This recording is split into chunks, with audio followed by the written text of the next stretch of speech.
그것을 각오를 해야 돼요. 그리고 한쪽이 이기는 겁니다. 양쪽이 다 이기는 방법은 없습니다. 윈윈이란 말이 태극기 든 사람들끼리는 윈윈이 되지만은 태극기와 촛불 사이에는 윈윈이 없어요.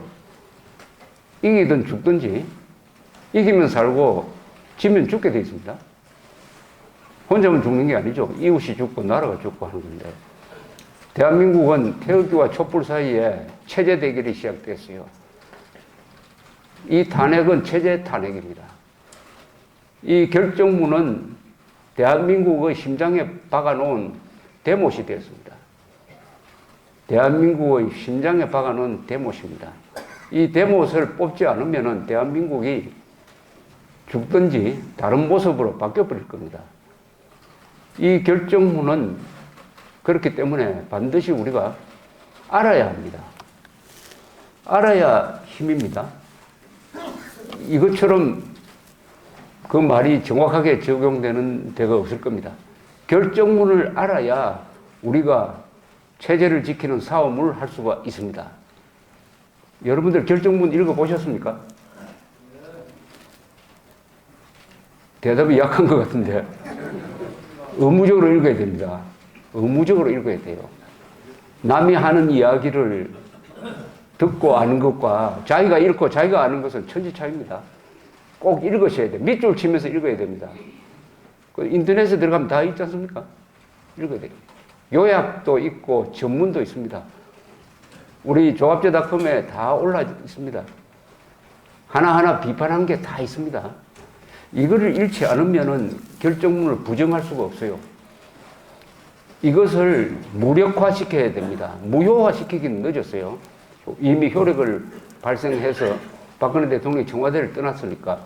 그러나 무력화시켜야 됩니다. 이걸 부정해야 됩니다.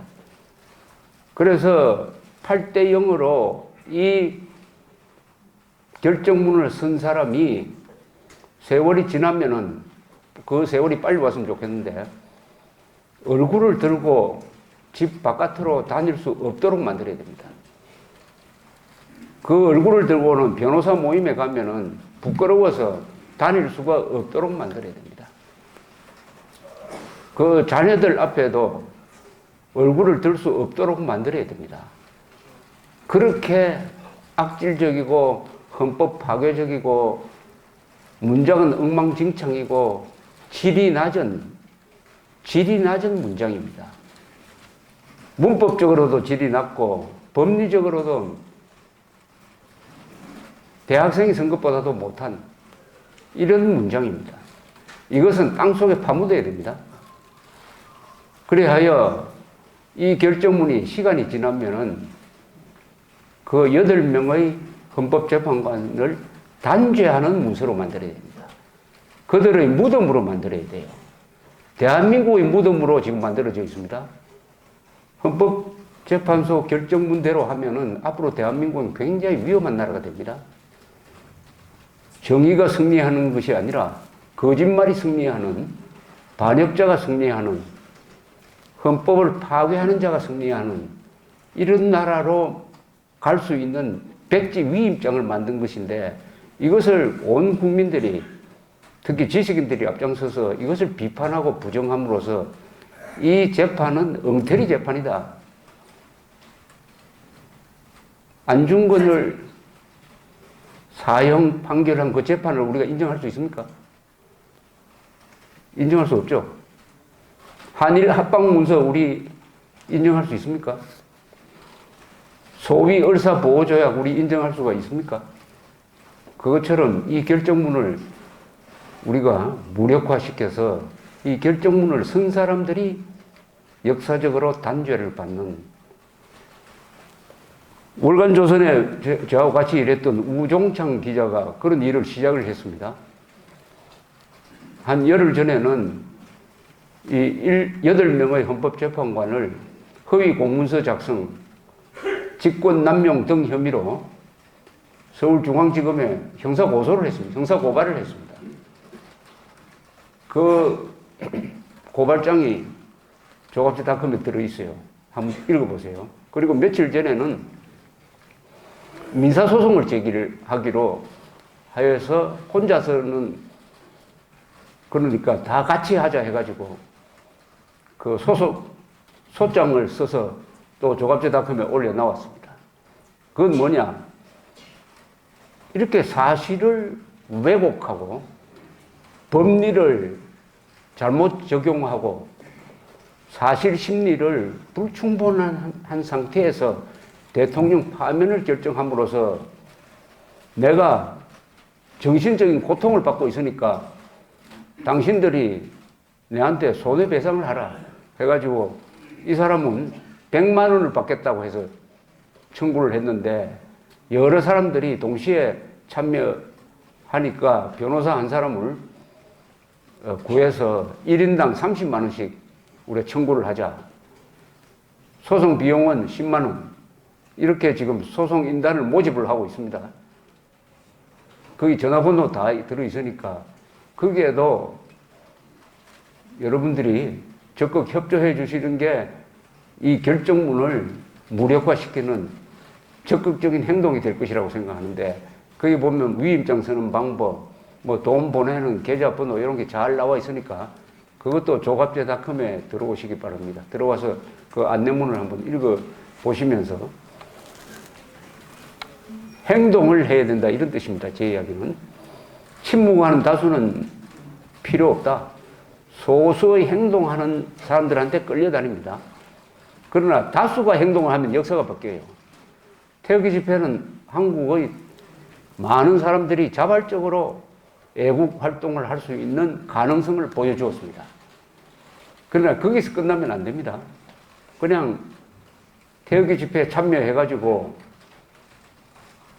욕도 하고 군가도 부르고 해서 위로를 받고 집에 오면은 기분 좋다 해가지고 일주일 동안 아무것도 안 하고 있다가 주말에 또 태극기 집회장에 나간다?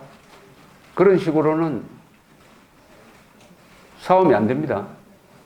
반드시 구체적으로 행동해야 됩니다. 그러니까 투사가 돼야 돼요. 참여자에서 이제는 투사로 업그레이드가 돼야 됩니다. 업그레이드. 이 소송에 참여하는 거, 같이 고발하는 거, 이게 다 투사죠. 사업하는 사람입니다. 더 나가서 그 결정문 비판하는 글을 자기가 쓰지 못하면 잘 쓴 글을 SNS로 막 돌리고 프린트 해가지고 나눠주고 하는 거, 요게 투사입니다. 투사. 그래서 한 걸음 더 나가서 거짓말 방송을 한다든지 거짓말 보도를 하고 있는 언론사에 전화를 걸어가지고 항의하는 거.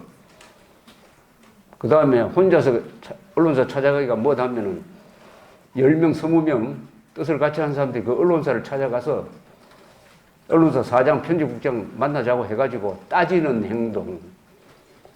언제까지 시정하지 않으면은 오보를 시정하지 않으면 예컨대 최순실이가 다니던 단골 마사지 센터 업주를 K스포츠재단 이사장으로 추천했다. 세상에 어떻게 단골 마사지 하는 사람을 스포츠재단 이사장으로 추천할 수 있느냐. 이렇게 여러분들이 아마 화를 냈을 겁니다. 그 전부 거짓말입니다. 전 언론이 그런 오보를 하고 지금까지 시정을 안 하고 있어요. 그게 이 사건의 성격을 얼마나 나쁘게 규정했는지 모릅니다. 그런 오보를 한 언론사에 가서 언제까지 시정하지 않으면 우리는 그때부터 신문 끊겠다. 방송 안 보겠다. 이렇게 통보하는 이런 행동까지 나아가야 됩니다. 그렇게 하려면 조직이 돼야 되겠죠. 조직이. 혼자서 그렇게 하기는 그러니까 조직을 어떻게 만드느냐. 조직이 많지 않습니까? 계모임도 조직이 될 수 있어요. 산업계 모임도 조직이 되고 요새 태극기 집회에 가보면은 깃발이 많더라고요. 깃발에 보니까 어느 교회 기도회, 어느 고등학교 동기회, 육군사관학교 몇 기회, 뭐 이런 식으로 다양한 조직이 깃발을 만들어서 나왔습니다. 그게 다 사업하는 조직으로 바뀔 수가 있습니다. 사람이 의식화가 되면은. 의식과 여러분 소속 안 된 조직이 없잖아요. 여기 계신 분들은 아마 최소한 10군데 이상 소속돼 있을 겁니다. 그렇죠? 등산회, 낚시회, 우리나라처럼 또 이 소모임이 많은 데가 없습니다. 거기서 서로 토론을 거치고, 야, 우리 지금부터 등산 가는 거, 낚시 가는 것도 좋지만은, 나라를 위해서 한번 해보자. 우리는 구체적인 이런 목표를 한번 정해보자. 이렇게 하면은, 그게 조직이 되고, 그게 자발적 조직이고, 원래 좌익은 개인 능력이 보수보다는 부족하니까 단체를 잘 만듭니다. 단체를 만드는 사람들은 개별적으로는 싸우기가 벅차니까 만드는데 보수는 다 똑똑하고 능력이 있으니까 단체를 잘 안 만들어요. 또 명령받기 싫어하지 않습니까? 그러니까 자발적으로 모이고 자발적으로 만드는 이런 조직이 우리나라에서 하나의 새로운 모델을 만들 수 있을 것 같은 느낌이 듭니다. 지금 세계에서 반공 자유진영에 속한 사람들이 이 태극기 집회처럼 이렇게 많이 모이는 나라는 세계에서 없습니다. 1989년에 동구 공산권에서 국민들이 들고 일어나가지고 폴란드, 헝가리, 루마니아, 동독 정권을 무너뜨렸을 때 반공 걸기 이후에 30년 만에 세계에서 가장 대규모의 반공 자유 걸기가 일어났습니다. 이건 세계적 집회입니다, 이거는. 근데 이게 탄핵 결정이 됐다 해가지고 좌절되면 안 되고 더 깊게 들어가야 되고 더 구체적으로 되어야 되고 더 투쟁적으로 되어야 된다고 생각을 합니다. 이 결정문이 왜 잘못되었느냐 하는 것은 앞으로 두고 논문으로 쓰여질 것이고 비판이 될 것입니다. 이것을 이 자리에서 간단하게 요약해서 설명할 수밖에 없으니까 나머지는 여러분들이 스스로 그 자료를 찾아서 읽고 알고 논리무장을 해야 된다는 점만 제가 말씀드립니다. 여기 한두 개의 잘못만 있으면 제가 설명하기도 좋겠는데 너무나 많은 사실 오인, 사실 왜곡, 법리 비약이 많아가지고 저도 좀 피곤해요. 하나만 잘못하면 좋겠는데 너무나 많은 잘못을 헌법재판관 8명이 저질러 놓으니까 참 기가 막히기도 하고 한국의 법조인들의 수준이 이렇게 낮은가 하는 데 대한 통탄도 있고 좀 귀찮기도 하고 그렇습니다. 우선 9명 재판을 해야지 8명 재판을 하면은 이것은 이 자체가 무효입니다. 헌법재판부가 왜 9명으로 구성되어야 하느냐 하면은 헌법재판소는 행정부, 사법부, 국회 이 3권을 가진 부서가 서로 다투고 권한을 놓고 이견이 있을 때 그것을 조정하는 역할을 하는 게 헌법재판소입니다. 그러니까 재판관들도 대통령이 추천하는 사람 3사람, 국회 3사람, 대법원장 추천 3사람 이렇게 구성되게 되어 있는 것입니다. 그러니까 9명으로 재판해야 공정한 재판이 되게 되어 있습니다. 야구팀이 몇 명입니까? 9명이죠. 야구 경기를 하는데 어느 쪽은 9명이 뛰고 어느 쪽 8명이 뛰면 됩니까? 이건 원천적으로 불공정 게임이죠. 그런 게임을 한 겁니다, 이게. 그럼 대통령 추천한 사람이 빠진 상태에서 이런 재판이 나왔어요. 이건 명백하게 헌법 위반, 법률 위반입니다.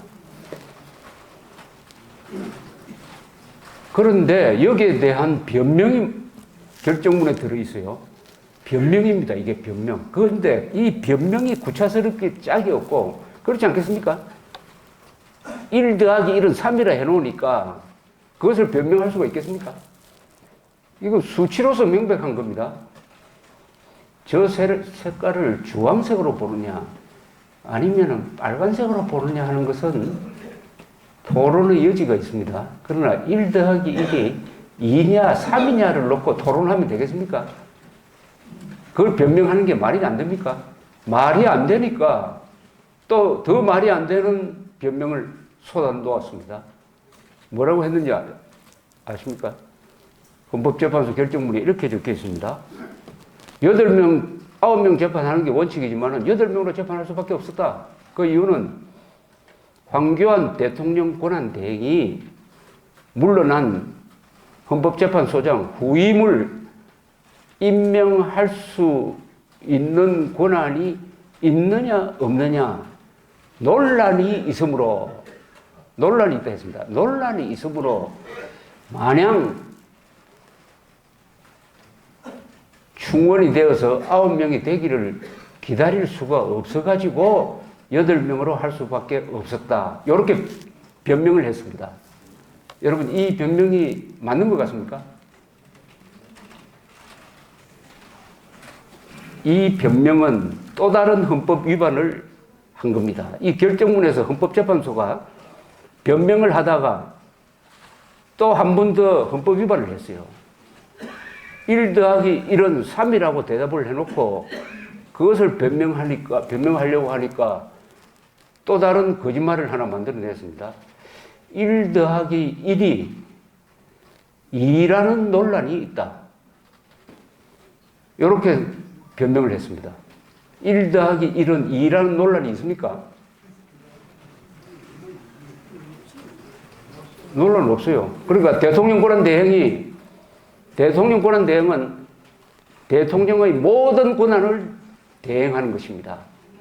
대통령이 가지고 있는 계엄 선포권, 선전 보고할 권리, 긴급 명령을 내릴 권리, 헌법재판소장 후임을 임명할 권리, 대법원장을 임명할 권리가 다 거기에 포함되어 있습니다. 헌법에